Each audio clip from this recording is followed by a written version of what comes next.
Olá! Hoje a gente vai explorar uma questão que, cedo ou tarde, bate fundo em quem está na caminhada do ministério. O que sustenta a nossa prática quando aquele fogo inicial começa a diminuir? Sabe, muita gente entra no ministério com um idealismo incrível, vibrante, mas com o tempo, a realidade, as pressões, as decepções, a própria rotina, tudo isso pode ir esvaziando essa paixão. E aí fica um sentimento de cansaço, de vazio. Baseado na obra Teologia Pastoral de Daniel Akin e Scott Pace, a gente vai mergulhar a fundo nas doutrinas que não só informam, mas que de fato formam um ministério que aguenta o tranco. E olha, não se trata de buscar uma nova técnica de gestão ou uma nova estratégia. É, na verdade, um retorno profundo à fonte que alimenta um serviço fiel e que dura. Ok, vamos direto ao ponto. Existe uma pergunta que, mais cedo ou mais tarde, assombra muita gente que serve na igreja. Ela aparece, sabe, naquele domingo à noite, depois de um dia que te deixou esgotado, ou numa terça-feira qualquer no meio de uma pilha de problemas. E a pergunta é: por quê? Por que aquilo que antes era uma fonte de alegria, agora parece só uma obrigação, um peso? Por que essa sensação de que a gente não está dando conta, de fracasso, é tão comum? Essa crise, que é tanto existencial quanto funcional, é o nosso ponto de partida. A falta de resposta para isso pode levar ao desânimo, ao esgotamento, o famoso burnout, e, em muitos casos, até o abandono do chamado. Mas o que a gente quer propor aqui é que a raiz desse problema, e por consequência a solução, é profundamente teológica. Quando a prática do ministério se desconecta de uma base teológica firme, ela vira um campo minado, cheio de armadilhas. A primeira é o pragmatismo. É aquela mentalidade do o que importa é o resultado. As pessoas viram números, o aconselhamento vira uma tarefa na lista e o sucesso é medido por métricas de crescimento.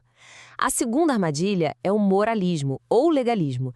A fé cristã, que deveria ser um relacionamento vivo, é reduzida a uma lista de pode e não pode. O resultado? Líderes e liderados vivendo debaixo de um peso constante de culpa e cansaço. A terceira, e talvez a mais sutil, é o egotismo. O ministério deixa de ser sobre a glória de Deus e vira um palco para a glória pessoal. E por fim, quando tudo isso falha, vem o cinismo. Depois de tanta decepção com pessoas, com resultados, o coração amarga e a esperança vai embora. Essas são as doenças que a gente precisa diagnosticar. E aí, qual é a cura para essas doenças? A resposta que a gente ouve ecoando nas escrituras e na história da igreja não está num novo método de liderança ou em se esforçar mais. A solução é um retorno à sã doutrina. Essa expressão do apóstolo Paulo significa literalmente ensino saudável, um ensino que traz saúde para a alma do líder e para a vida da igreja. É sobre realinhar a nossa prática, o nosso fazer, com a nossa identidade, o nosso ser.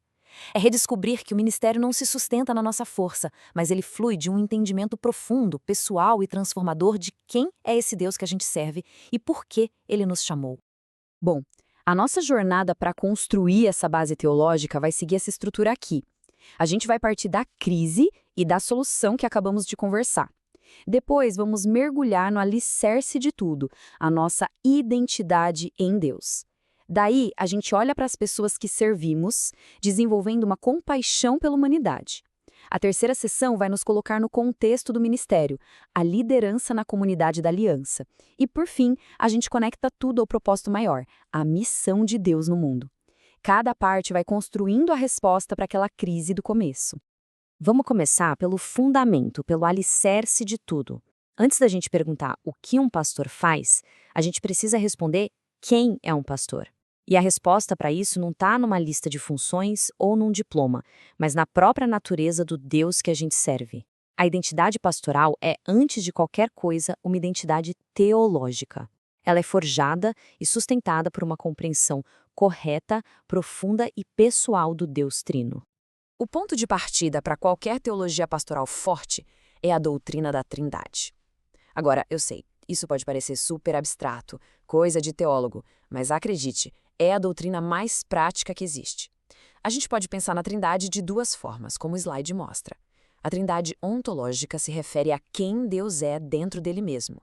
O único Deus que existe eternamente em três pessoas distintas: Pai, Filho e Espírito Santo. Já a Trindade econômica se refere ao que Deus faz na história, as funções que cada pessoa tem no plano da salvação. O Pai planeja e envia, o Filho executa e redime, o Espírito aplica e sela. E isso nos ensina um princípio vital para o ministério. A função deriva da essência. O que Deus faz flui perfeitamente de quem Ele é. Do mesmo jeito, o ministério saudável não é sobre o que a gente faz, mas flui de quem a gente se torna em Deus. Começando pela primeira pessoa da Trindade, o Pai. O atributo central dele, que define todo o resto, é a santidade. A santidade de Deus é a sua perfeição moral absoluta, sua total separação do mal. E o chamado que ele nos faz é um eco do seu próprio caráter. Sede santos, porque eu sou santo. Para quem é pastor, isso tem uma implicação direta e muito prática. O chamado não é, em primeiro lugar, para uma profissão, mas para um padrão de vida. É um chamado elevado, santo e, curiosamente, muito humilde. É por isso que as qualificações pastorais que a gente lê em 1 Timóteo e Tito não são só uma lista de regras. Ser irrepreensível, hospitaleiro, justo, não amar o dinheiro, tudo isso é, na verdade, uma descrição de um caráter que reflete o caráter do Pai. É a santidade de Deus se tornando visível na vida do líder. Agora vamos para a segunda pessoa, o Filho. Akin Pace usa uma analogia que eu acho genial. A necessidade de ter uma visão de Jesus em alta definição. Pensa comigo, muitas vezes a nossa imagem de Cristo fica meio desfocada, sabe? Com ruído. Seja pelas pressões do dia a dia, por teologias erradas, ou simplesmente porque a gente se acostuma com ele. E um Jesus desfocado leva um ministério desfocado. A gente acaba pregando um Cristo que é só um bom exemplo, ou um terapeuta cósmico, ou um ativista social. Uma teologia pastoral sólida funciona como a lente de uma câmera, ajustando o foco, tirando as distorções e colocando a pessoa e a obra de Cristo em HD, com uma nitidez gloriosa, bem no centro de tudo que a gente é e faz. E o que essa visão em HD nos mostra sobre a obra de Cristo? Basicamente, 3 pilares que sustentam toda a nossa ação pastoral. Primeiro, a redenção. Cristo pagou integralmente a nossa dívida de pecado na cruz. A teologia chama isso de propiciação. A morte dele satisfez a justiça de Deus. Ele nos comprou, a gente não pertence mais a nós mesmos. Segundo, a reconciliação. O pecado criou um abismo gigante entre nós e Deus. A obra de Cristo é a ponte que conserta essa relação quebrada, que traz paz. Ele nos trouxe para perto de Deus de novo. E terceiro, a ressurreição. Isso não é só um evento histórico, é a declaração da vitória de Cristo sobre a morte e a fonte do nosso poder para o ministério. Porque ele vive, a gente tem poder para servir. A identidade, a mensagem e a prática do pastor estão todas firmadas nessas 3 colunas da obra de Cristo. A encarnação de Cristo nos dá um modelo, a filosofia de ministério perfeita. O conceito teológico de kenosis, ou esvaziamento, que está descrito nesse verso de Filipenses 2, é o nosso paradigma. Cristo, sendo Deus em sua essência, não se agarrou à sua glória, mas se esvaziou, assumindo a forma de servo. E aqui um ponto importante. Isso não quer dizer que ele deixou de ser Deus, de jeito nenhum.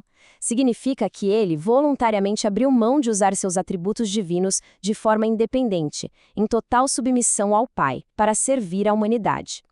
Esse ato de humildade radical e sacrifício define o que é um ministério encarnacional. O ministério que se aproxima das pessoas na realidade delas, que serve em vez de esperar ser servido, que se sacrifica e coloca o bem dos outros acima do seu. E, finalmente, a terceira pessoa da Trindade, o Espírito Santo. Ele é totalmente Deus, pessoal, distinto do Pai e do Filho. E a sua obra principal é glorificar a Cristo. Na vida do pastor, a atuação dele é indispensável, não tem outra palavra. É o Espírito quem de fato converte a alma, nos chamando, nos convencendo do pecado e nos fazendo nascer de novo. É Ele quem nos santifica, nos dando força para lutar contra o pecado e nos guiando à verdade. É Ele quem nos capacita para o serviço, nos dando os dons espirituais, os carisma, que são presentes da graça para construir a igreja. E é Ele quem clareia as Escrituras para nós, iluminando nossa mente para a gente poder entender e ensinar a palavra com fidelidade. O ministério sem a dependência consciente do Espírito Santo é um ministério baseado na força humana. E isso é receita para desastre. Resumindo esta primeira e fundamental sessão, a identidade pastoral saudável não se encontra nas nossas conquistas, na nossa popularidade ou na nossa lista de tarefas. Ela está firmemente ancorada no caráter do Deus que a gente serve. O Pai nos dá o padrão a ser seguido, a sua santidade. O Filho nos dá o modelo de como viver esse padrão, o seu serviço humilde e sacrificial. E o Espírito Santo nos dá o poder para viver de acordo com esse padrão e seguir esse modelo. Essa base trinitária é a rocha que nos protege da areia movediça, do pragmatismo, do legalismo, do egotismo e do cinismo. Com a nossa identidade firmada em Deus, vamos agora para a segunda sessão. Uma teologia pastoral que se preze precisa ter uma antropologia bíblica, ou seja, uma doutrina correta sobre o ser humano. Afinal de contas, o ministério é para pessoas, e a forma como a gente enxerga as pessoas que servimos vai moldar de um jeito fundamental a nossa compaixão, a nossa paciência e toda a nossa abordagem no ministério. Para ilustrar a condição humana, a Akin e Pace contam uma história real e muito trágica, a da Maria do Lixo. Uma senhora foi encontrada em Houston, nos Estados Unidos, vivendo em condições terríveis, no meio de pilhas de lixo, vestida com trapos como uma mendiga. Depois de uma investigação, a polícia descobriu algo chocante. Ela era, na verdade, milionária. Herdeira de uma fortuna enorme, com ações, propriedades, contas bancárias valiosas. Ela tinha uma riqueza imensa, mas vivia numa miséria absoluta porque, por algum motivo, ela não reconhecia ou não conseguia acessar o seu próprio valor. Essa história é uma metáfora poderosa da condição humana. Criados com um valor inestimável, a imagem de Deus, mas vivendo na pobreza espiritual por causa do pecado. Essa metáfora nos ajuda a não cair em dois erros muito comuns, dois extremos que desequilibram o ministério. De um lado, a gente pode subestimar o valor humano. A gente esquece que cada pessoa, não importa o quão quebrada ou pecadora, foi criada a imago Dei, a imagem de Deus, e por isso tem uma dignidade que ninguém pode tirar.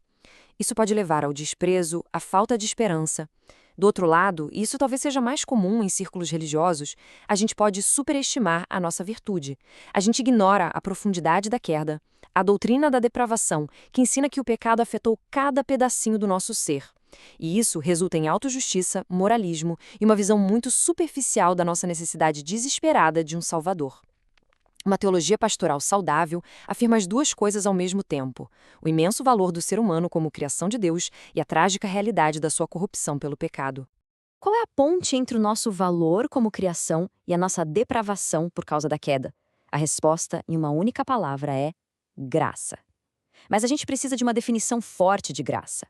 Graça é muito mais do que só um perdão judicial. Sim, é o favor que a gente não merece. Mas, biblicamente, a graça também é o poder ativo e dinâmico de Deus trabalhando na vida do crente. Não é só perdoar uma dívida, é a força que nos transforma, a energia que nos fortalece para servir e o amparo que nos sustenta nas fraquezas.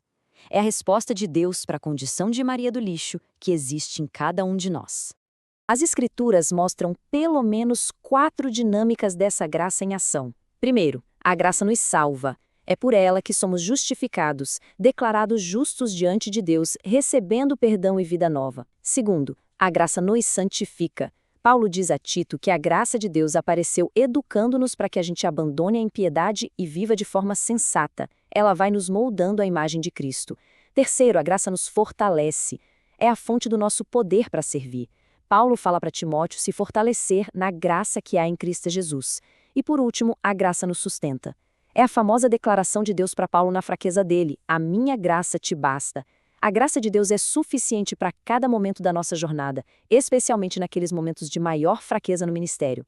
Resumindo, uma antropologia bíblica equilibrada cultiva a verdadeira compaixão pastoral. Ela nos permite olhar para cada pessoa e ver uma obra-prima da criação de Deus, com valor e dignidade, não importa a condição dela.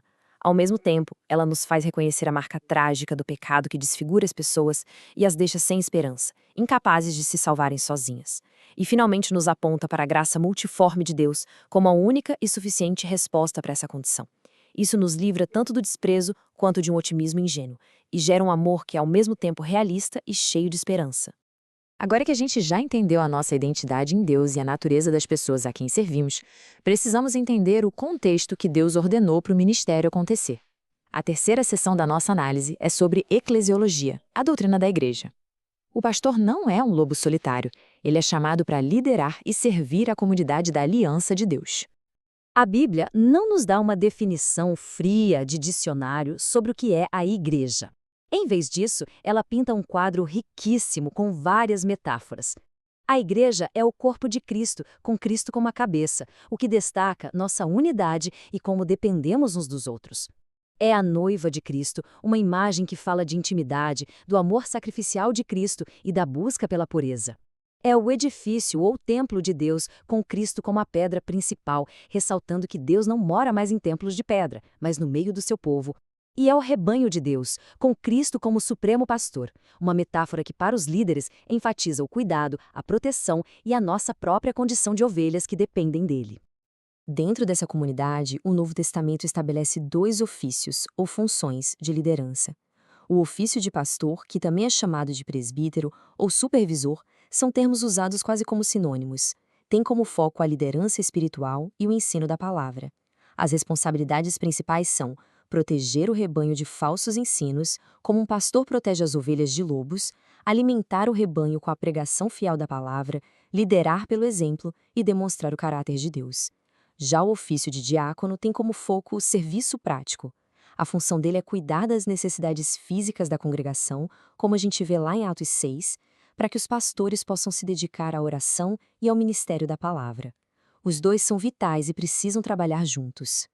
O momento em que a comunidade da aliança se reúne de forma mais visível é no culto coletivo. Embora os estilos possam variar, as escrituras apontam para elementos que são essenciais. A pregação da palavra precisa ser o elemento central. Não é um discurso motivacional, mas a proclamação e a explicação fiel das escrituras, porque é pela palavra que Deus se revela. O louvor é a celebração de todos juntos, com cânticos e hinos de quem Deus é e do que Ele fez. A oração é a expressão da nossa dependência como comunidade, onde a gente intercede uns pelos outros e pelo mundo. E as ofertas são um ato de adoração, uma resposta de gratidão que também sustenta a missão da igreja no mundo. Concluindo essa sessão sobre a igreja, ela não é um prédio ou uma organização. A igreja é a comunidade da aliança de Deus, o povo que ele resgatou para a sua própria glória. É o lugar que Deus escolheu para o ministério pastoral acontecer. O pastor, portanto, não é um CEO ou um ditador. Ele é um subpastor, debaixo da autoridade do Supremo Pastor, que é Jesus. Ele é um servo chamado para liderar cuidando, alimentando com a palavra, protegendo de perigos e, o que é crucial, equipando o povo de Deus para que eles mesmos façam a obra do ministério. A saúde da igreja depende de uma liderança que entende e vive essa visão de serviço. Chegamos à nossa 4ª e última sessão de desenvolvimento, missiologia. A gente já tem uma identidade ancorada em Deus, uma compaixão pela humanidade caída e um entendimento do nosso lugar na igreja local. Agora, a gente precisa conectar tudo isso ao propósito final. Por que a igreja existe? A resposta é a missão de Deus, a Missio Dei. Esse número no slide é de chocar. Segundo dados da Junta de Missões Mundiais, que são citados na obra de Acne Pace, cerca de 1 bilhão e 270 milhões de pessoas no mundo hoje vão nascer, viver e morrer sem nunca ouvir o nome de Jesus, se a trajetória atual das missões continuar como está. Pensa bem, não é que elas vão rejeitar o evangelho, é que elas não vão ter nem a chance de ouvir. Esse dado não pode ser só uma estatística para a gente. Ele precisa criar um senso de urgência que deve moldar toda a teologia pastoral que queira ser fiel. A missão da igreja não é uma invenção do século XIX ou um programa opcional. Ela está costurada na própria estrutura da Bíblia. A história da Bíblia pode ser contada em 4 grandes atos: criação, queda, redenção e nova criação. Deus cria um mundo bom para sua glória. A humanidade cai em pecado, mas logo depois da queda, Deus já promete um redentor para salvar um povo para ele, de todas as tribos, línguas e nações. E a história toda caminha para a nova criação, onde essa multidão redimida vai adorar a ele para sempre. A igreja existe entre os atos da redenção e da nova criação, com a tarefa de proclamar essa redenção a todas as nações. Missão não é uma atividade secundária da igreja, é o fio condutor de toda a Bíblia. Para cumprir essa missão, num mundo com tantas opiniões diferentes, a gente precisa de sabedoria. Albert Moller Jr. propõe uma analogia ótima: a triagem de um hospital. Na emergência, os médicos priorizam os ferimentos mais graves, certo? Da mesma forma, a gente precisa classificar as doutrinas. Existem as doutrinas primárias, como a Trindade, a divindade de Cristo. Elas são o coração do Evangelho. Negar isso é negar o próprio cristianismo. Existem as doutrinas secundárias, como a forma do batismo ou o governo da igreja. Cristãos verdadeiros podem discordar aqui, e essas diferenças podem nos impedir de estar na mesma igreja local, mas não deveriam impedir a cooperação na missão. E tem as doutrinas terciárias, questões onde a discordância é até saudável. Essa triagem nos ajuda a saber por quais batalhas vale a pena lutar e como manter a unidade no que é essencial para o evangelho avançar. Então, como é a cara de uma igreja que realmente vive a grande comissão? Ela tem algumas marcas bem claras. Primeiro, ela é centrada em Deus e na sua glória, não em si mesma ou nos seus programas. Ela é cristocêntrica, se orgulhando somente da cruz de Cristo. Ela nunca perde de vista a centralidade do Evangelho em tudo que faz. Ela é consumida por um desejo de alcançar aqueles que nunca ouviram, os povos não alcançados. E, por fim, ela entende que cada membro, não só os pastores ou missionários, tem um papel nessa missão global, seja indo, enviando ou orando. A missão está no DNA da igreja, não só num item do orçamento dela. Para fechar essa sessão, o ponto crucial é este. A missão não é um departamento ou um ministério opcional da igreja. A missão é a razão pela qual a igreja existe neste mundo. É seu propósito central. Por isso, uma teologia pastoral que não seja missionária na sua essência é uma teologia incompleta, deficiente. O pastor tem a responsabilidade de ser o principal visionário e mobilizador, liderando seu povo a abraçar a paixão que Deus tem pela glória dele entre todas as nações, começando na sua vizinhança e indo até os confins da terra. Estamos chegando ao final da nossa análise. A gente viu a crise do ministério, as armadilhas que o ameaçam e então construímos, passo a passo, a solução teológica. Agora, na conclusão, vamos juntar todos esses elementos e focar na aplicação mais importante, a transformação do coração do pastor. Lembra daquela crise com que a gente começou? Aquele sentimento de artificialidade, o esgotamento?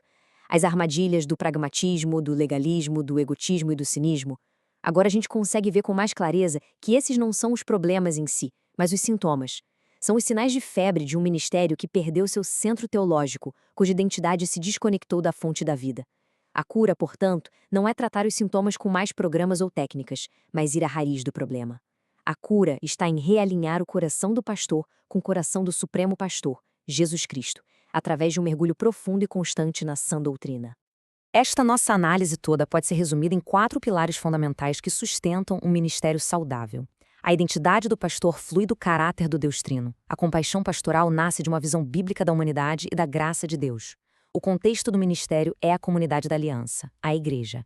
E o propósito final é definido pela missão global de Deus. Quando esses 4 pilares estão firmes na mente e no coração do líder, o resultado é um ministério que não é artificial ou rotineiro, mas teologicamente fundamentado, espiritualmente resiliente e, acima de tudo, fiel àquele que o chamou. Para a gente não ficar só na teoria, ficam aqui algumas perguntas para a gente refletir. Como uma compreensão mais profunda da Trindade pode impactar as ações e motivações do dia a dia de um líder? De que forma o conceito de graça pode deixar de ser só uma doutrina e se tornar a força que de fato molda a nossa interação com as pessoas, especialmente as mais difíceis? E por fim, qual o papel que a comunidade da igreja deve ter ativamente na formação do caráter de um líder e na sustentação da missão de Deus na prática? São perguntas que nos convidam a levar essa teologia para a vida. E para concluir, esta citação de John Piper coloca nossa perspectiva no lugar certo. As missões existem porque não há adoração. O objetivo final de todo o ministério pastoral, de toda a teologia, de toda a missão, não é o ser humano, é Deus. A missão é um meio para um fim, e o fim é a adoração. O objetivo é levar as nações a terem uma alegria apaixonada na glória de Deus. Quando esta era terminar, as missões vão acabar, mas a adoração vai permanecer para sempre. Que essa verdade fundamental seja estrela que guia cada aspecto da nossa vida e do nosso serviço. Obrigado.